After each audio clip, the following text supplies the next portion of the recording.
आपकी अदालत में आज हम जनता की तरफ से मुकदमा चला रहे हैं जमीयत उलमाए हिंद के नेता मौलाना महमूद मदनी पर, और गवाह के तौर पर मौजूद हैं नई दुनिया के एडिटर शाहिद सिद्दीकी और शंकराचार्य नरेंद्रानंद सरस्वती।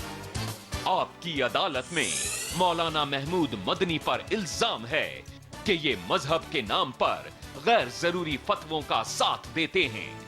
मौलाना साहब, एक बड़ा सवाल यह है कि जब जब फतवे दिए जाते हैं और बार बार कहा जाता है कि साहब हर सवाल पर फतवा इशू हो जाता है, और फिर आपके जैसे समझदार लोग, आपके जैसे देशभक्त लोग उन फतवों का साथ देते हैं। यानी अगर साथ देंगे तो देशभक्ति थोड़ा गड़बड़ हो जाएगी। देशभक्ति गड़बड़ नहीं हो जाएगी। ये लगता है कि कम से कम मुल्क का, समाज का आप तो ख्याल होना चाहिए। हम क्या साथ दे सकते हैं? किस मौके पे आपने देखा है कि साथ देते हैं?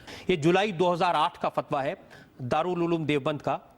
सिर्फ शादी करने के लिए किसी लड़की का धर्म परिवर्तन इस्लाम के खिलाफ है, और मुसलमान लड़कों की गैर मुस्लिम लड़कियों से दोस्ती भी जायज नहीं है। देखिए, एक बहुत बड़ी समस्या है। हो क्या रहा है कि किसी को शादी करनी है दूसरी, और वो शादी नहीं कर सकता। शर्मा जी, आप नहीं कर सकते शादी, और करनी है तो आप क्या करेंगे कि आपने अपने आप को मुस्लिम डिक्लेयर कर दिया। हमने देखा चंद्रमोहन चांद मोहम्मद बन गए। जी जी, इसी के खिलाफ है ये, इसी के खिलाफ है ये फतवा। अब बताइए, ये प्रोग्रेसिव है या नहीं?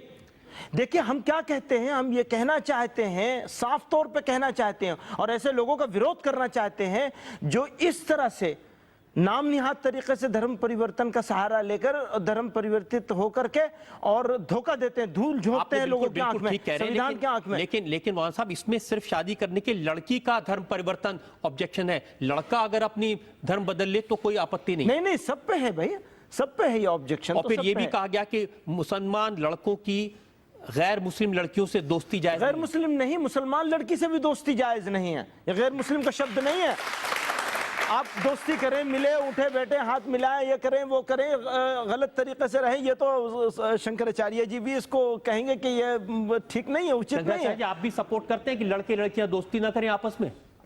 दोस्ती करें, दोस्ती करना बुरा नहीं है, प्रेम करें, लेकिन प्रेम को वासना की दृष्टि से ना देखा जाए। बस यही बात है। Platonic love. अब मैं एक और फतवे की तरफ का ध्यान दिलाना चाहता हूं। 14 नवंबर 2008 को मौलाना खालिद रशीद फिरंगी साहब ने, इन्होंने फतवा दिया। उन्होंने कहा कि डॉक्टर हरिवंश राय बच्चन ने जो मधुशाला लिखी है उस पर ऐतराज है, ये इस्लाम विरोधी है। पता नहीं, मुझे और इसके बारे में नहीं जानता। उन्होंने उसमें कहा कि अब उन्होंने मधुशाला में लिखा है, शेख कहां तुलना हो सकती मस्जिद की मदिरालय से, चिर विधवा है मस्जिद तेरी सदा सुहागिन मधुशाला। उन्होंने लिखा है कि दोनों रहते एक न जब तक मस्जिद मंदिर में जाते, बैर बढ़ाते मस्जिद मंदिर मेल कराती मधुशाला। अब ये शायरों की जबान है, वो भी शायर थे। मैं इसके बारे में ज्यादा नहीं जानता, और न मैं फतवा देने वाला आदमी हूँ, न मेरे पास ये कैपेबिलिटी है कि मैं फतवा दे सकूं। ऐसे फतवे का साथ देंगे या नहीं देंगे? मुझे नहीं मालूम है कि वो उन्होंने किस रोशनी में दिया है, क्या दिया है, क्यों दिया है। मैं इसके बारे में तहकीक कर लूँ, उसके बाद मैं हो सकता है इसका विरोध भी करूँ, हो सकता है इसको सपोर्ट भी करूँ। अभी मैं नहीं कह सकता, मैं इसके बारे में अवेयर नहीं हूँ। चलिए, मैं आपको एक और बताता हूँ। जी, ये वाकई में लोगों की जरूरत से जुड़ी हुई चीज है। 10 अगस्त 2009 को ये फतवा हमने देखा, जिसमें कहा गया कि पोलियो ड्रॉप्स में नापाक चीजें हैं, इसलिए यह हराम है। हम ये कहते हैं कि पोलियो सब बच्चों को जरूर पिलाना चाहिए, पूरी ताकत के साथ कहते हैं। पता नहीं कहां से फतवा आ गया है, कोई फतवा नहीं और अच्छे अच्छे फतवे आपने जमा कर रखे हैं। रजत जी, आपको मुबारकबाद, धन्यवाद। एक और फतवा मैंने जमा किया है, जिसमें लिखा है कि जो शरीर का कोई अंग दान करना, आंखें, नेत्र दान करना, ये गैर इस्लामिक है। ये अभी इसके ऊपर कोई रिसर्च नहीं आई है सामने।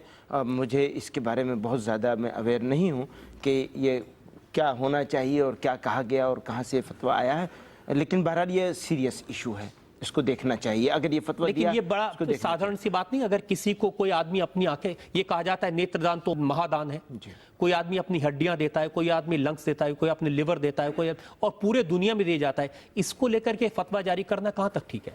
पता नहीं, देखिए हो सकता है ठीक भी हो, पर मैं इसके ऊपर अभी बहुत ज्यादा कहने की पोजीशन में नहीं हूँ। आप ऐसी चीजों में ये कह के बच जाते हैं कि कहने की पोजीशन में नहीं। आप जरूर मेरे ऊपर मुजरिम साबित कर दीजिए बच जाने का, क्या कर सकता हूं। और ब्लड डोनेशन बिल्कुल करना ही चाहिए, मैं तो समझता हूँ और मैं भी करना चाहता हूँ लोगों के जब वो हो सकता है तो नेतृत्व अगर आप ऐसी करना बात चाहिए, जरूरत है और करना चाहिए बिल्कुल। ब्लड डोनेशन तो बिल्कुल जरूरी करना चाहिए बिल्कुल। अब मुझे लगता है कि आपके खिलाफ भी कोई फतवा जारी हो जाएगा।